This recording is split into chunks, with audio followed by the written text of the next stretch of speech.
महाभारत के प्रेमियों, मैं राम सागर शास्त्री आप लोगों के समक्ष रखने जा रहा हूं यक्ष उद्धार। देखिए, मतांतर में ऐसा कहा जाता है कि धर्मराज युधिष्ठिर ने यक्ष का उद्धार किया। एक बार यक्षों का राजा पालकी में बैठकर शिकार खेलने के लिए गया। दैव योग से जंगल में एक पालकी वाले कहार की मृत्यु हो गई। यक्ष के नौकर जंगल से एक संत को पकड़ लाए और उसे पालकी में मचा दिया। यक्ष घर लौट आया, स्वयं तो विश्राम घर में जाकर शयन करने लगा। संत बेचारे भूखे प्यासे एक कोने में पड़े रहे। उन्हें रात भर नींद नहीं आई।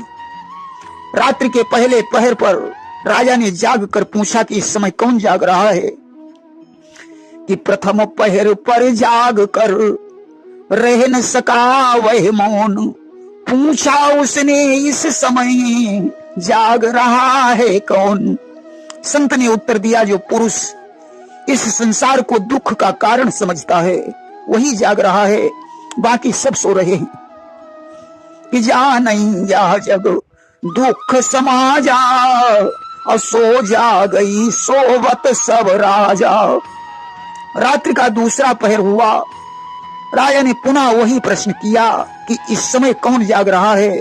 संत ने उत्तर दिया, जो ज्ञान के बल से हमेशा सचेत रहता है वही जाग रहा है, बाकी संसार सो रहा है। कि सदा ज्ञान ते राही सचेता, सो जागत सोबत जग एता। राजा ने तीसरे पहर पर फिर वही प्रश्न किया। संत ने उत्तर दिया कि इतनी रात को ज्ञानी जन जाग रहे हैं, मूर्ख और अज्ञानी सो रहे हैं। कि सुनु राजा जागत जग ज्ञानी, सोवत मूर्ख अरु अज्ञानी। चौथे पहर पर राजा ने संत से फिर प्रश्न किया कि इस समय कौन जाग रहा है। अब तो संत को क्रोध आ गया कि बोले अंधे जिसके द्वारे, भूखा बेचैन हो रहा है। अब सारा जगत जागता है, केवल वह मूर्ख सो रहा है। जिसके दरवाजे पर भूखा प्राणी पड़ा है वही मूर्ख सो रहा है, बाकी सभी जाग रहे हैं। राजा ने संत से कहा, मैं भी तो जाग रहा हूं। संत ने कहा, मूर्ख राजा, इसे जागना नहीं कहते। कि जानिए तब ही जीव जग जागा, जब सब विषय विकार विरागा। जीव उस समय जागता है जब संपूर्ण विषयों तथा काम क्रोध लोभ मोह मद माया मत्सर राग द्वेष से विरक्त हो जाता है। वैसे तो रात में चोर व्यभिचारी क्षुधावंत भी जागते हैं। कि जागत चोर और व्यभिचारी, जागत क्षुधावंत नर नारी। परंतु उनका जागना भी सोने के बराबर है। खास तौर से 4 लोगों को रात में नींद नहीं आती। योगी भोगी रोगी चोरा, इन्हीं न नींद परत निसि घोरा। परंतु इन 4 में योगी जन ही जागते हैं, बाकी सोए हुए हैं। कि यही जुग जामिनी जागही योगी, और जो सब विषय विकार वियोगी। मैं योगी हूं इसलिए जाग रहा हूं, तू कैसे जाग सकता है। अरे स्वार्थी राजा, तुझे अपनी पालकी उठवाने की बड़ी चिंता थी। घर में आकर तू मुझे पानी भी नहीं पिला सका, इसलिए मैं तुझे साथ देता हूं, तू ग्राह बन जाएगा। जा पाम ग्राह रूप धर कर, फल भोग त्रिषित किया हूं का। हो जाए भंग सारा गौरव, इस जीवन के उत्साहों का। कि क्रोधित हुई मुनि दीनों सापा, अहो ग्राह तुम अपने ही पापा। अब तो यक्षराज दौड़कर संत के चरणों में गिर पड़ा। उसने कहा, महाराज अब मेरा उद्धार कैसे होगा। संत को दया आ गई। उन्होंने कहा, द्वापर में धर्मराज युधिष्ठिर का अवतार होगा, उनके चरणों का स्पर्श करने से तुम्हारी मुक्ति हो जाएगी। राजा ने कहा, महाराज मैं धर्मराज को कैसे पहचानूंगा। संत ने कहा, धर्मराज ज्ञानी पुरुष हैं, तुम उनसे प्रश्न करना, सही उत्तर मिल जाने पर समझ लेना यही धर्मराज हैं। आज वह यक्षराज ऋषि के श्राप से सरोवर में ग्राह बन गया और इधर पांचों पांडव जंगल में ठहरे हुए थे। धर्मराज को एक दिन प्यास लगी। उन्होंने सहदेव से कहा, जाओ सरोवर से जल भर लाओ। सहदेव ने ज्यों ही वहां पहुंचकर जल भरना चाहा, ग्राह ने निकलकर कहा, पानी भरने से पहले तुम्हें मेरे प्रश्न का उत्तर देना पड़ेगा, अन्यथा तुम इस सरोवर से पानी नहीं भर सकते हो। सहदेव ने कहा, पूछो। उसने कहा, मुझे ये बताओ कि संसार में कौन जीवित है और कौन मरा हुआ है। सहदेव को अपनी ज्योतिष विद्या पर अभिमान था। सहदेव कहने लगे कि कहा सहदेव जियत जग सोई, अज्योतिष शास्त्र जासु कर होई।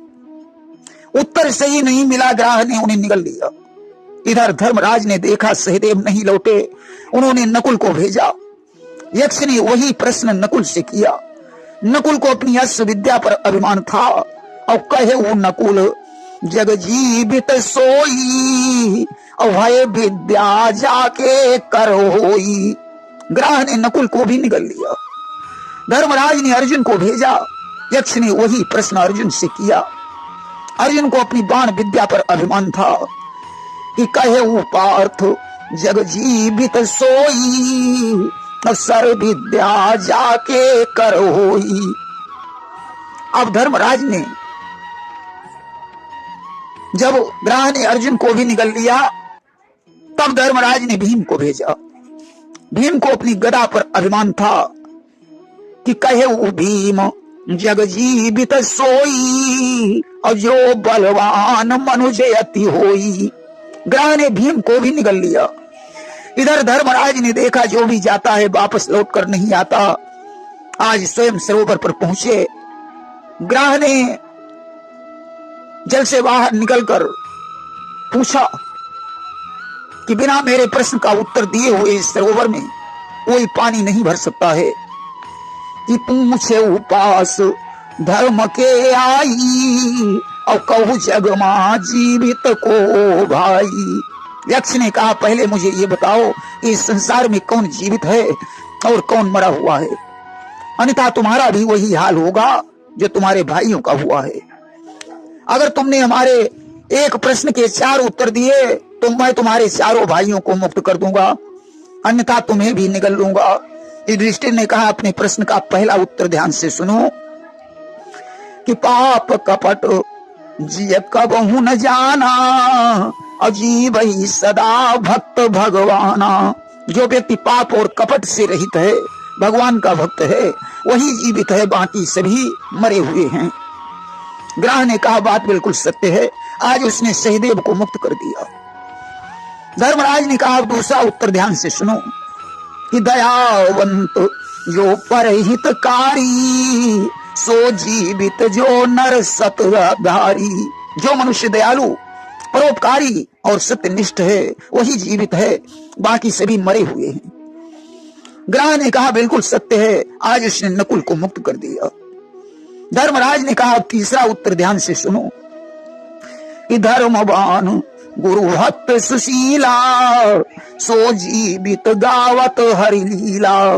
जो मनुष्य धर्मवान, गुरु भक्त, सुशील और ईश्वर का भक्त है वही जीवित है, बाकी सब मरे हुए हैं। ग्राह ने कहा, बिल्कुल सत्य है। आज उसने अर्जुन को मुक्त कर दिया। धर्मराज ने कहा, अब चौथा उत्तर ध्यान से सुनो कि माता पिता के जो हितकारी, सो जीवित जग नर तनुधारी। जो मनुष्य माता पिता का हितकारी है वही जीवित है, बाकी सब मरे हुए के समान हैं। ग्राह ने कहा, बिल्कुल सत्य है। आज उसने भीम को भी मुक्त कर दिया और पूछने लगा कि आप धर्मराज युधिष्ठिर हैं? धर्मराज ने कहा, हाँ मैं युधिष्ठिर हूं। ग्राह दौड़कर उनके चरणों पर गिर पड़ा। अब तो रज को पाते ही ग्राह का यक्ष स्वरूप हो गया। उसने कहा, महाराज मैं बहुत दिनों से आपकी प्रतीक्षा कर रहा था, आज आपने मेरा उद्धार करके बहुत बड़ा उपकार किया है। धर्मराज ने कहा तुम ग्राह कैसे बने? उसने आदि से अंत तक सारी कहानी सुनाई।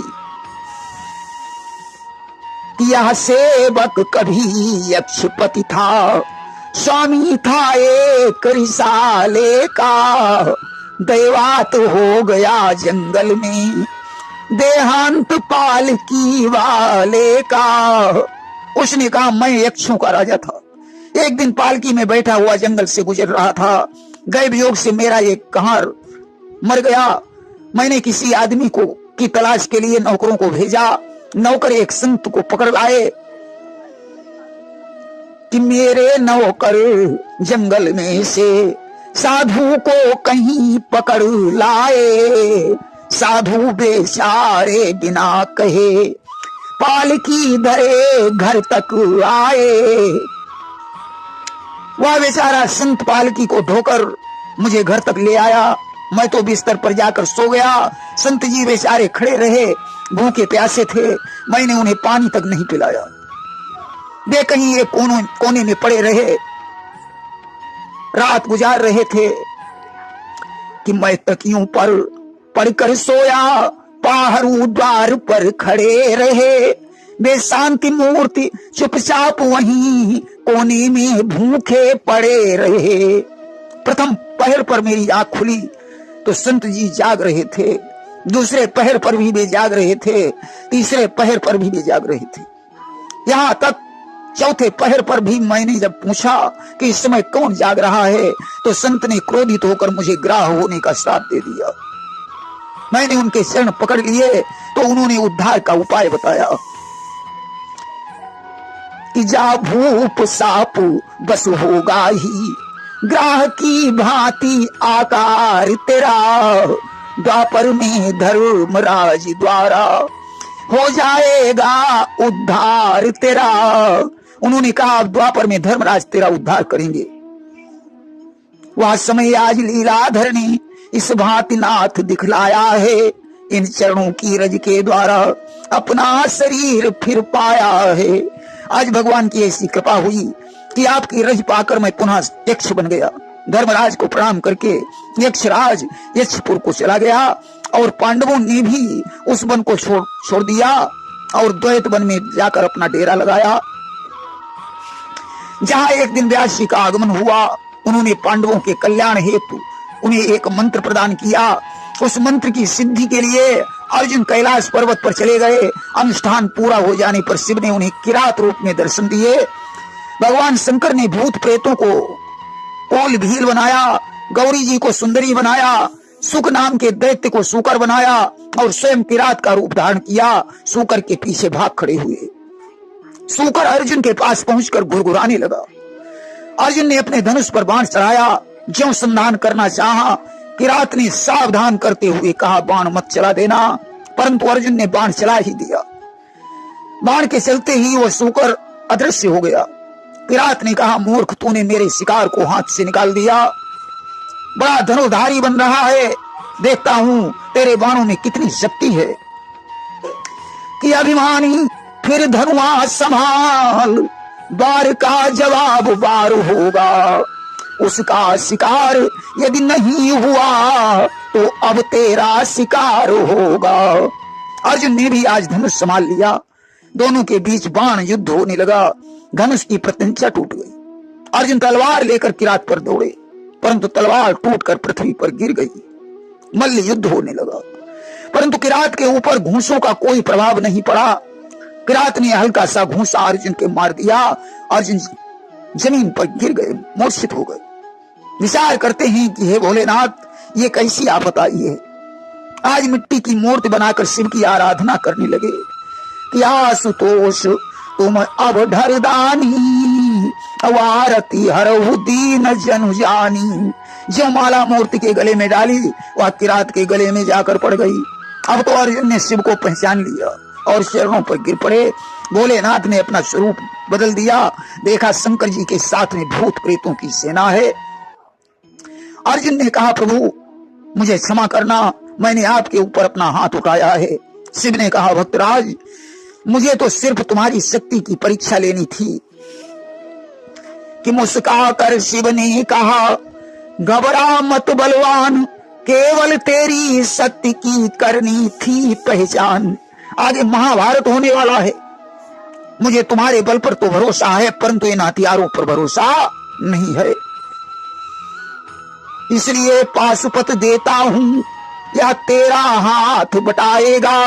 विश्वास रहे ये महाअस्त्र संकट में साथ निभाएगा। इसलिए मैं तुम्हें पाशुपत अस्त्र प्रदान कर रहा हूं, यह संकट में तुम्हारी सहायता करेगा। आज इंद्रादि देवताओं ने आकर अर्जुन को अस्त्र शस्त्र प्रदान किए। इंद्र अर्जुन को साथ में लेकर इंद्रलोक चले गए, जहां उन्होंने देव अस्त्रों को चलाना सीखा। इधर बृहदर्ष मुनि ने आकर धर्मराज को राजा नल की कहानी सुनाई। लोमस ने अर्जुन का संदेश दिया। धौम्य पुरोहित के सहित पांडव बद्रिका आश्रम को चले गए, जहां बिंद सरोवर में द्रौपदी ने एक बहता हुआ पारिजात का फूल देखा। भीम से उसने फूल मंगवाए। गंधमादन वन में भीम और हनुमान में वार्तालाप हुआ। भीम हनुमान की पूंछ नहीं उठा पाए और हनुमान को पहचान कर उनके चरणों में गिर पड़े। हनुमान ने महाभारत के समय अर्जुन के रथ पर झंडा लेकर बैठने का वरदान दे दिया। इधर घटोत्कच की पीठ पर बैठकर तीनों पांडव गंधमादन में गए। वहीं भीम ने जरा नामक दैत्य का संहार किया और बद्रिकाश्रम को लौट आए। उधर अर्जुन ने देवताओं के शत्रुओं का विनाश कर दिया। एक दिन उर्वशी अर्जुन पर मोहित हो गई।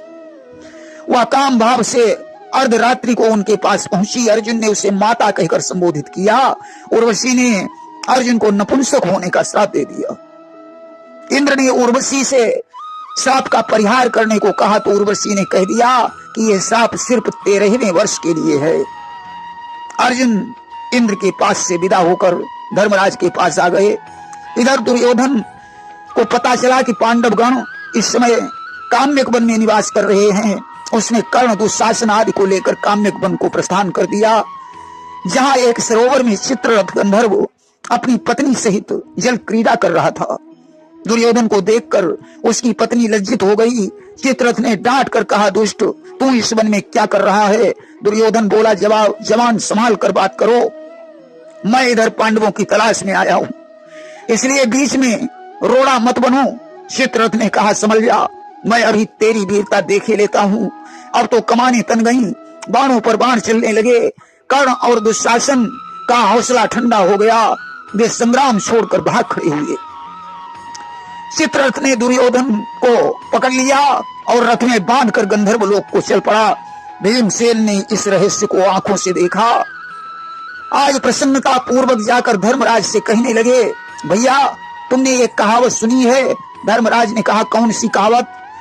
भीम बोले, सुनो कि बिन ब्याही कन्या मरे, ठाढ़ी ईख बिकाई, बिन मारे बैरी मरे, जहु सुख कहाँ समाई। बिना ब्याही कन्या मर जाए, बिना काटे साटे ईख बिक जाए और बिना मारे बैरी मर जाए, इससे बड़ा कोई सुख हो ही नहीं सकता। धर्मराज ने कहा, भीम आज कौन सा बैरी मर गया? भीम बोले, भैया दुर्योधन ने गंधर्वराज से झगड़ा कर दिया, वह उसे बांधकर गंधर्व लोक ले जा रहा है। धन्य है धर्मराज को, अगर भाई हो तो धर्मराज के जैसा हो।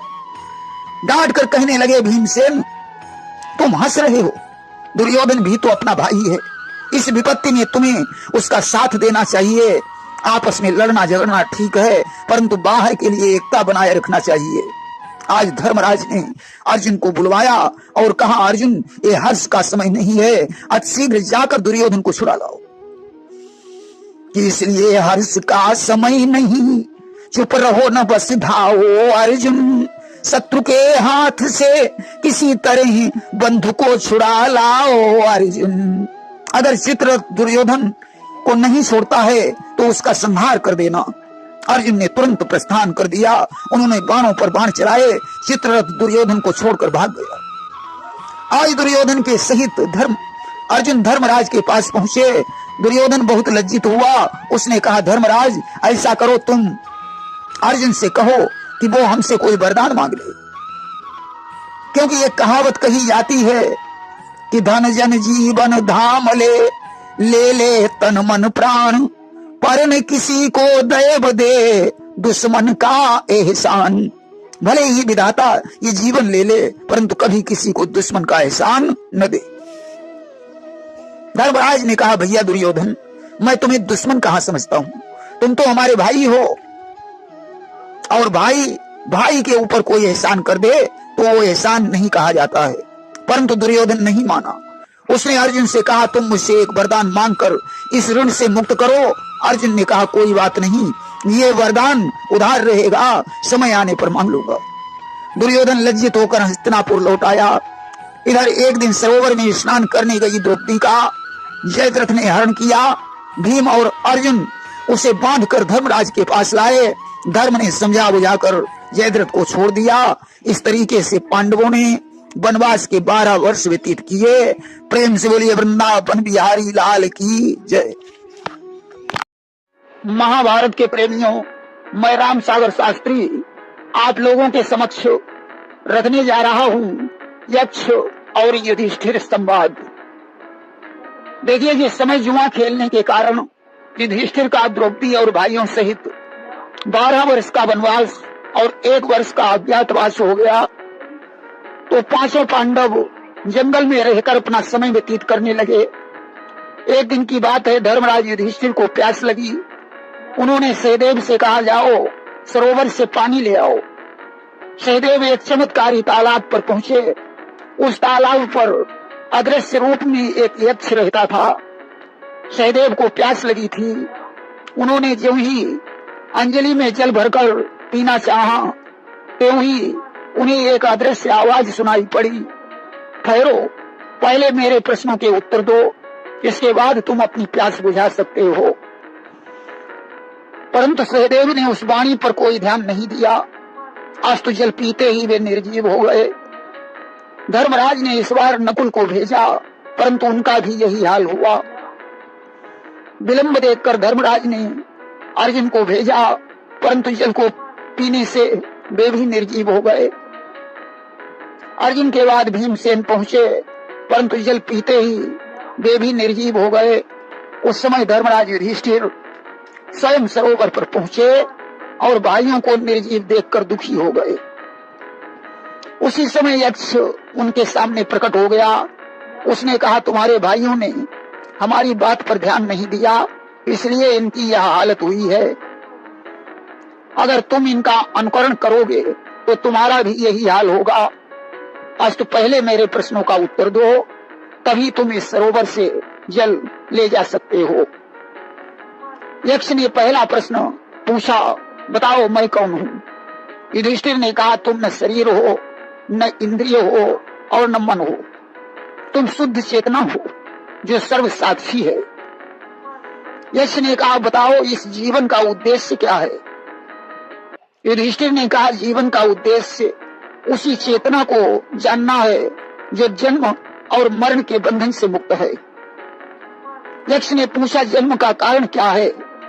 युधिष्ठिर ने कहा, अतृप्त वासनाएं, कामनाएं और कर्म फल ही जन्म का कारण है। यक्ष ने पूछा, जन्म मरण के बंधन से मुक्त कौन है? युधिष्ठिर ने कहा, जिसने स्वयं को और उस आत्मा को जान लिया, वह जन्म मरण के बंधन से मुक्त है। यक्ष ने पूछा, वासना और जन्म का क्या संबंध है? युधिष्ठिर बोले, मनुष्य की जैसी वासना होती है वैसा ही उसका जन्म होता है। यदि वासनाएं पशुतुल्य हैं तो पशु योनि में जन्म लेना पड़ता है। यक्ष ने पूछा, संसार में दुख क्यों है? युधिष्ठिर बोले, ईश्वर ने संसार की रचना की है, मनुष्य ने अपने विचार और कर्मों से सुख दुख की रचना की है। यक्ष ने पूछा, सारे दुखों का नाश कौन कर सकता है? युधिष्ठिर बोले, जो सब कुछ छोड़ने को तैयार हो। यक्ष ने कहा, सौभाग्य का कारण क्या है? युधिष्ठिर बोले, सत्संग और सबके प्रति मैत्री भाव ही सौभाग्य का कारण है। यक्ष ने पूछा, मृत्यु पर्यंत यातना कौन देता है? युधिष्ठिर बोले, गुप्त रूप से किया गया अपराध मृत्यु पर्यंत यातना देता है। यक्ष ने पूछा, सत्य और असत्य क्या है? युधिष्ठिर बोले, ब्रह्म ही सत्य है, संसार असत्य है। यक्ष ने पूछा, सबसे बड़ा बर्तन कौन सा है? युधिष्ठिर बोले, पृथ्वी सबसे बड़ा बर्तन है। यक्ष ने पूछा आकाश से ऊंचा और पृथ्वी से बड़ा कौन है? युधिष्ठिर बोले पिता आकाश से ऊंचा और माता पृथ्वी से बड़ी है। यक्ष ने पूछा हवा से अधिक वेगवान क्या है? युधिष्ठिर ने उत्तर दिया मन हवा से भी अधिक वेगवान है। यक्ष ने पूछा धर्म का सर्वोच्च तीर्थ स्थान कौन सा है? युधिष्ठिर ने उत्तर दिया उदारता धर्म का सर्वोच्च तीर्थ स्थान है। यक्ष ने पूछा हमें दिन रात किस बात का विचार करना चाहिए? युधिष्ठिर बोले हमें दिन रात सांसारिक सुखों की क्षणभंगुरता का विचार करना चाहिए। यक्ष ने पूछा सुखों से मुक्त कौन है? यक्ष ने पूछा दुखों से मुक्त कौन है? युधिष्ठिर ने उत्तर दिया जो कभी क्रोध नहीं करता वही दुखों से मुक्त है। यक्ष ने पूछा वह क्या है जो अस्तित्व में है और नहीं भी? युधिष्ठिर ने उत्तर दिया माया। माँ माने नहीं या माने जो नहीं है परंतु आभासित होती है वही माया है। यक्ष ने पूछा माया क्या है? युधिष्ठिर बोले नाम और रूपधारी नाशवान जगत ही माया है। यक्ष ने पूछा अज्ञान क्या है? युधिष्ठिर बोले आत्मज्ञान का अभाव ही अज्ञान है। यक्ष ने पूछा मुक्त कौन है? युधिष्ठिर बोले जो अज्ञान से परे है वही मुक्त है। यक्ष ने पूछा भय से मुक्ति कैसे मिलती है? युधिष्ठिर बोले वैराग्य द्वारा। यक्ष ने पूछा संसार को कौन जीतता है? युधिष्ठिर बोले जिसमें सत्य और श्रद्धा हो वही संसार को जीतता है। यक्ष ने पूछा क्या खोकर मनुष्य धनी बनता है? युधिष्ठिर ने उत्तर दिया लालच होकर मनुष्य धनी बनता है। यक्ष ने पूछा क्या खो जाने पर मनुष्य को दुख होता है? युधिष्ठिर ने उत्तर दिया क्रोध खो जाने पर मनुष्य को दुख होता है। यक्ष ने पूछा क्या छोड़कर मनुष्य सबका प्रिय बन जाता है? युधिष्ठिर बोले अहंकार को छोड़कर मनुष्य सबका प्रिय बन जाता है। यक्ष ने पूछा घर में रहने वाले का मित्र कौन है? युधिष्ठिर ने कहा पत्नी। यक्ष ने पूछा विदेश जाने पर साथी कौन है? युधिष्ठिर ने कहा विद्या। यक्ष ने पूछा चिता से बड़ी चीज क्या है? युधिष्ठिर बोले चिंता। यक्ष ने पूछा किस शास्त्र को पढ़ने से मनुष्य बुद्धिमान बनता है? युधिष्ठिर बोले महान लोगों की संगत से मनुष्य बुद्धिमान बनता है। यक्ष ने पूछा आपत्ति काल में कौन साथ देता है? युधिष्ठिर बोले धैर्य। यक्ष ने पूछा सूर्य किसकी आज्ञा से उदय होता है? युधिष्ठिर ने उत्तर दिया परमात्मा की आज्ञा से। यक्ष ने पूछा अस्थाई क्या है? युधिष्ठिर बोले यौवन धन और जीवन अस्थाई है। यक्ष ने पूछा जागते हुए भी कौन सो रहा है? युधिष्ठिर ने कहा जो आत्मा को नहीं जानता है वह जागते हुए भी सो रहा है। यक्ष ने पूछा नरक क्या है? युधिष्ठिर बोले इंद्रियों की गुलामी ही नरक है। यक्ष ने पूछा चोर कौन है? युधिष्ठिर बोले जो इंद्रियों को हर लेता है वही चोर है। यक्ष ने पूछा बुद्धिमान कौन है? युधिष्ठिर बोले जिसके पास विवेक है वही बुद्धिमान है। यक्ष ने पूछा मुक्ति क्या है?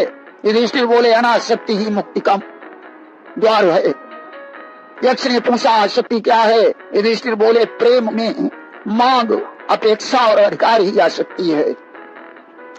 यक्ष ने पूछा नशा क्या है? युधिष्ठिर बोले आसक्ति ही सबसे बड़ा नशा है। यक्ष ने पूछा सच्चा प्रेम क्या है? युधिष्ठिर बोले स्वयं को सभी में देखना ही सच्चा प्रेम है। यक्ष ने पूछा चित्त पर नियंत्रण कैसे संभव है? युधिष्ठिर ने उत्तर दिया इच्छाओं पर विजय करके चित्त पर नियंत्रण किया जा सकता है। यक्ष ने पूछा सुख का कारण क्या है? युधिष्ठिर बोले सत्य सदाचार प्रेम और क्षमा सुख का कारण है। यक्ष ने पूछा शांति का रहस्य क्या है? युधिष्ठिर बोले असत्य अनाचार घृणा क्रोध का त्याग ही शांति का मार्ग है। यक्ष ने पूछा ईश्वर की रचना किसने की है? युधिष्ठिर बोले ईश्वर अजन्मा अमृत और अकारण है।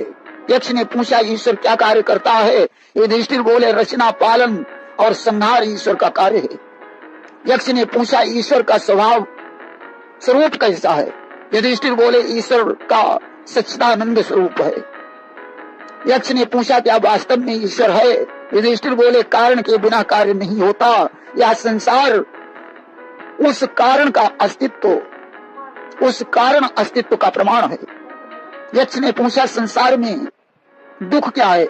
युधिष्ठिर बोले लालच स्वार्थ भय के कारण संसार में दुख होता है। यक्ष ने पूछा जन्म और मरण के बंधन से मुक्त कौन है? युधिष्ठिर बोले जिसने स्वयं को और आत्मा को जान लिया है वही जन्म मरण के बंधन से मुक्त है। यक्ष ने पूछा यज्ञीय साम वस्तु कौन सी है? युधिष्ठिर ने कहा प्राण ही यज्ञीय साम वस्तु है। यक्ष ने पूछा ब्राह्मणों में देवत्व क्या है? युधिष्ठिर बोले वेदों का स्वाध्याय ही ब्राह्मणों में देवत्व है। श्रुति के द्वारा मनुष्य श्रोत्रिय, स्मृति से महत, तप से द्वितीयवान और गुरुजनों की सेवा से बुद्धिमान बनता है। यक्ष ने पूछा शरीर में दुर्जय शत्रु क्या है? युधिष्ठिर बोले क्रोध। यक्ष ने पूछा मनुष्य में सबसे बड़ी बीमारी क्या है? युधिष्ठिर बोले लोभ ही सबसे बड़ी बीमारी है। यक्ष ने पूछा सज्जन और दुर्जन किसे कहते हैं? युधिष्ठिर बोले जो तन मन धन से सभी प्राणियों की भलाई करता है वह सज्जन है, जिसके अंदर दूसरे के लिए दया भाव नहीं है वही दुर्जन है। यक्ष ने पूछा सुख क्या है? युधिष्ठिर बोले शील और सच्चरित पर आधारित वस्तु ही सुख है। यक्ष ने पूछा ईश्वर कहाँ है? युधिष्ठिर बोले अध्यात्म में ईश्वर है। यक्ष ने पूछा भाग्य क्या है? युधिष्ठिर बोले क्रिया और कार्य का परिणाम ही भाग्य है, आज का प्रयत्न कल का भाग्य बनता है। यक्ष ने पूछा चित्त में उद्वेग कौन पैदा करता है? युधिष्ठिर बोले इच्छाएं और कामनाएं चित्त में उद्वेग पैदा करती हैं। यक्ष ने पूछा मनुष्य सभी से प्रेम क्यों नहीं करता? युधिष्ठिर बोले जो स्वयं को सभी में नहीं देख सकता वह सभी से प्रेम नहीं कर सकता है। यक्ष ने पूछा दुर्भाग्य का कारण क्या है? युधिष्ठिर बोले मद और अहंकार ही दुर्भाग्य का कारण है। यक्ष ने पूछा दिन रात किस बात का विचार करना चाहिए? युधिष्ठिर बोले सांसारिक सुखों की क्षणभंगुरता पर दिन रात विचार करना चाहिए। यक्ष ने पूछा ब्राह्मण कौन है? युधिष्ठिर बोले शील स्वभाव से ब्राह्मण बनता है, बुरे व्यसन कुल और विद्या से नहीं। यक्ष ने पूछा मरने पर मनुष्य के साथ क्या जाता है? युधिष्ठिर ने कहा धर्म। यक्ष ने पूछा मनुष्य का साथी कौन है? युधिष्ठिर बोले धैर्य ही मनुष्य का सच्चा साथी है। यक्ष ने पूछा स्थायित्व क्या है? युधिष्ठिर बोले अपने धर्म में स्थिर रहना ही स्थायित्व है। यक्ष ने पूछा धैर्य क्या है? युधिष्ठिर बोले अपनी इंद्रियों पर नियंत्रण करना ही धैर्य है। यक्ष ने पूछा स्नान क्या है? युधिष्ठिर बोले मन की मलिनता को धो डालना ही स्नान है। यक्ष ने पूछा दान क्या है? युधिष्ठिर बोले प्राणी मात्र की रक्षा करना सबसे बड़ा दान है। यक्ष ने पूछा मरणासन्न वृद्ध का मित्र कौन है? युधिष्ठिर बोले दान। यक्ष ने पूछा मनुष्य की रक्षा किससे होती है? युधिष्ठिर बोले धर्म से। यक्ष ने पूछा धर्म का सर्वोच्च स्थान क्या है? युधिष्ठिर बोले उदारता। यक्ष ने पूछा सबसे बड़ी खुशी क्या है? युधिष्ठिर बोले संतोष ही सबसे बड़ी खुशी है। यक्ष ने पूछा सबसे कीमती संपत्ति क्या है? युधिष्ठिर ने कहा ज्ञान ही सबसे कीमती संपत्ति है। यक्ष ने पूछा सबसे बड़ा आश्चर्य क्या है? युधिष्ठिर बोले प्रतिदिन लोग मरते हैं, देखने वाले देख कर भी यहाँ अंत काल तक रहने की इच्छा करते हैं, यही सबसे बड़ा आश्चर्य है। आज युधिष्ठिर के मुख से सभी प्रश्नों के उत्तर सुनकर यक्ष प्रसन्न हुआ और उसने कहा अब मैं तुम्हारे चारों भाइयों में से किसी एक को जीवित कर सकता हूँ। युधिष्ठिर बोले तो ऐसा करो, मेरे भाई नकुल को जीवित कर दो। यक्ष ने कहा राजन, भीम और अर्जुन को छोड़कर तुम नकुल को ही जीवित क्यों करवाना चाहते हो? युधिष्ठिर ने कहा हमारे पिता की 2 पत्नियां थीं, एक माँ के हम 4 पुत्र हैं, परंतु नकुल अपनी माता माद्री का अकेला पुत्र है। इस बात पर प्रसन्न होकर यक्ष ने चारों भाइयों को जीवित कर दिया और युधिष्ठिर से कहा कि मैं आपको वरदान देता हूँ कि आपका 13वां वर्ष सुख से व्यतीत हो जाएगा, कोई आपको पहचान नहीं पाएगा। आज आशीर्वाद देकर यक्ष वहां से चला गया। प्रेम से बोलिए वृंदावन बिहारी लाल की जय। श्रोता प्रेमियों, मैं राम सागर शास्त्री आप लोगों के समक्ष रखने जा रहा हूं एक प्रसंग, अशोक सुंदरी का विवाह और नहुष का उद्धार। देखिए, एक बार की बात है, भगवान शंकर माता पार्वती जी के सहित नंदन वन में गए कि एक बार शिव प्रिय ही लवाई नंदन बन पहुंचे प्रभु जाई। उस वन की शोभा को देखकर पार्वती जी का हृदय प्रफुल्लित हो गया कि सानंद देखती जाती थी उस वन की बिसग बहारी को, आंखें आलिंगन करती थी कुदरत की क्यारी क्यारी को। नंदन वन में पार्वती जी को कल्प वृक्ष से लगाव हो गया।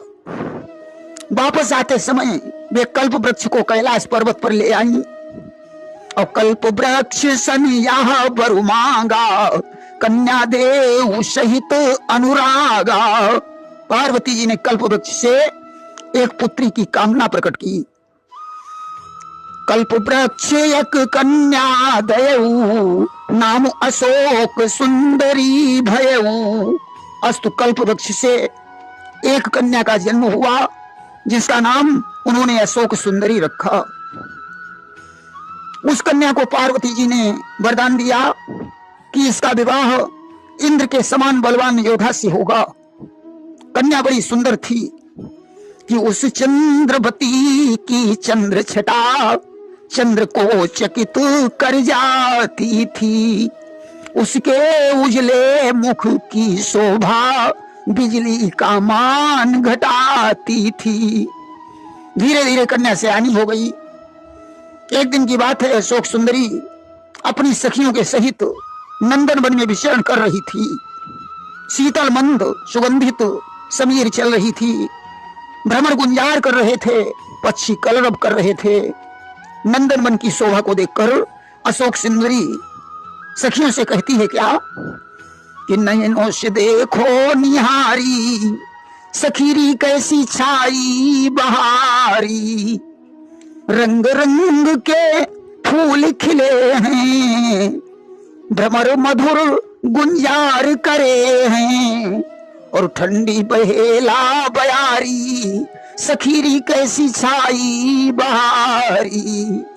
नैनों से देखो निहारी, सखीरी कैसी छाई बहारी। इतने में ही हुंड नाम का निशाचर वहां आ गया कि हुंड नाम निशाचर तहां आवा, ब्याह है तू निज प्रश्न चलावा।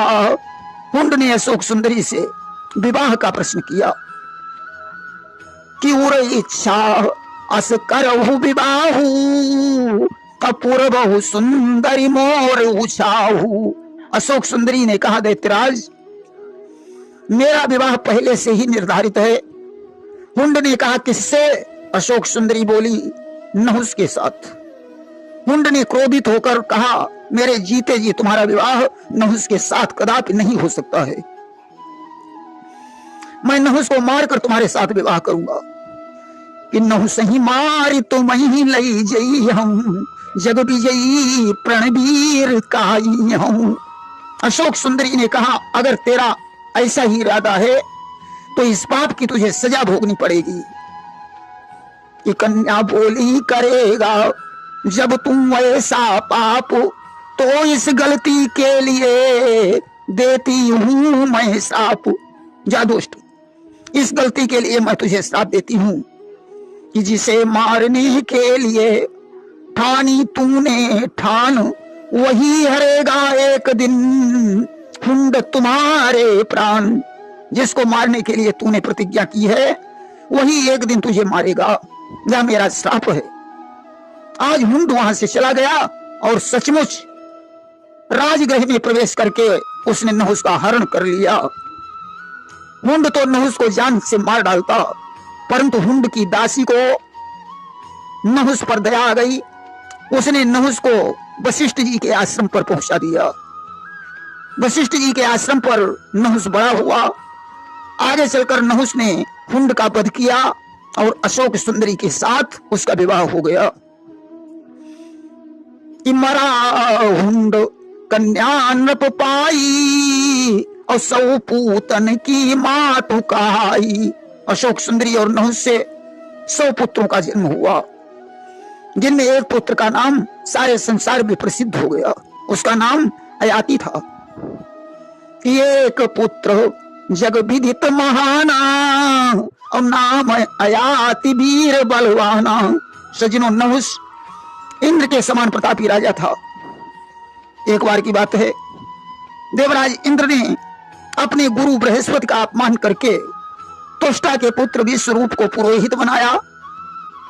विश्वरूप की चालाकी पर असंतुष्ट होकर इंद्र ने उनके तीनों शीश काट डाले। अब तो इंद्र को ब्रह्म हत्या लग गई। वे कमल की नाल में जाकर छुप गए। इधर इंद्रासन खाली हो गया। ऋषियों ने अपनी तपस्या का थोड़ा थोड़ा बल देकर नहुस को इंद्रासन पर बैठाया। नहुस जब इंद्रासन पर बैठा तो सबसे पहले उसने इंद्राणी से मिलने के लिए संदेश भेज दिया। कहा गया है, कामातुराणाम न भयम न लज्जा। कामी पुरुष को न भय होता है और न लज्जा होती है। यह ही देवदूत के द्वारा इंद्राणी को नहुस का संदेश मिला। अब तो वे दुखी हो गई। हाय, अब क्या होगा? अब तो मेरा सतीत्व नष्ट होने वाला है। उन्होंने बृहस्पति के पास पहुंचकर अनुरोध किया, गुरुजी मुझे क्या करना चाहिए? गुरुजी ने कहा, बेटी डरने की बात नहीं है। तुम कुछ दिनों के लिए नहुस से मोहलत मांग लेना। तब तक मैं इंद्र का पता लगाकर यज्ञ द्वारा ब्रह्म हत्या का नाश करके उन्हें सिंहासन पर बैठा दूंगा। सज्जनों, धीरे धीरे अवधि समाप्त हो गई। इंद्र का कोई पता नहीं चला। इंद्राणी ने बृहस्पति से फिर कहा, गुरुजी अब मैं क्या करूं? गुरुजी ने कहा, बेटी अब तो एक ही उपाय है। तुम नहुस के पास संदेश भेजो जिसमें एक शर्त रखो कि अगर आप मुझसे मिलना चाहते हैं तो जिस पालकी में कहार मचे होते हैं उसमें कहारों की जगह पर ब्राह्मण मचे होना चाहिए। नहुस जब ब्राह्मणों पर क्रोध करेगा तो वे इसे श्राप दे देंगे और तुम्हारा सतीत्व तो बच जाएगा। आज इंद्राणी के बात समझ में आ गई। इंद्राणी ने नहुस के पास संदेश भेज दिया कि हमारे भवन में आपका स्वागत है, परंतु जिस पालकी में बैठकर आना उसमें ब्राह्मण मसीह होना चाहिए। आज तो नहुस ने अपनी पालकी को ढोने के लिए अगस्त्य और वशिष्ठ आदि ऋषियों को तैयार किया और रख दी पालकी ब्राह्मणों पर। सच के महलों में जाने लगा वो कामी काम तरंगों में, फिर सर्प सर्प चिल्लाने लगा। आज इसने ब्राह्मणों के कंधों पर पालकी रख दी और इंद्राणी के महल की तरफ चल पड़ा। राजा बार बार कह रहा था, सर्प सर्प, माने जल्दी चलो जल्दी चलो। आज अगस्त ऋषि को क्रोध आ गया। उन्होंने श्राप दे दिया कि सुनी अगस्त तब दीनो श्रापा, हो सर्प तुम अपने ही पापा। अगस्त ने श्राप दे दिया, जा दुष्ट, सर्प सर्प चिल्लाने के बदले में तू ही सर्प हो जा। कि कामी नहुस नृपाल को दिया दुजों ने श्राप, अजगर बनकर तब नृपति लगा भोगने पाप। नहुस आज सर्प बन गया। उसने अगस्त से प्रार्थना की कि कहा नृपु बचन अमोघ तुम्हारा, और कस हुई है उद्धार हमारा। दुजबर आपका वचन अमोघ है, अब मेरा उद्धार कैसे होगा? कि कहा अगस्त द्वापर के अंता, अप्रगट धर्म तनय इक संता। अगस्त ने कहा, राजन द्वापर के अंत में धर्मराज युधिष्ठिर का अवतार होगा और तीन के चरण छुअत निस्तारा, अवश्य हुई है उद्धार तुम्हारा। उनके चरणों के स्पर्श से तुम्हारा उद्धार हो जाएगा। राजा बोला, उन्हें हम पहचानेंगे कैसे? अगस्त ने कहा, तुम उनसे प्रश्न पूछना, उत्तर मिलने पर समझ लेना यही धर्मराज युधिष्ठिर हैं। आज राजा अजगर बनकर एक कंदरा में पड़ा, द्वापर का इंतजार करने लगा कि बड़े कष्ट सही द्वापर आयो, और वनवास पांडव जब पायो। बड़े कष्ट सहने के बाद धर्मराज युधिष्ठिर का अवतार हुआ। जिस समय पांचों पांडवों का वनवास हो गया और वे द्रौपदी के सहित जंगल में निवास करने लगे, तब एक दिन की बात है, धर्मराज युधिष्ठिर को प्यास लगी कि राजई तृषा लागी तह जानऊ और भीम ते कहे जाई जल आनऊ। युधिष्ठिर ने पानी लाने के लिए भीम को भेजा। भीम उसी सरोवर पर पहुंचे जहां एक कंदरा में नहुस रहता था।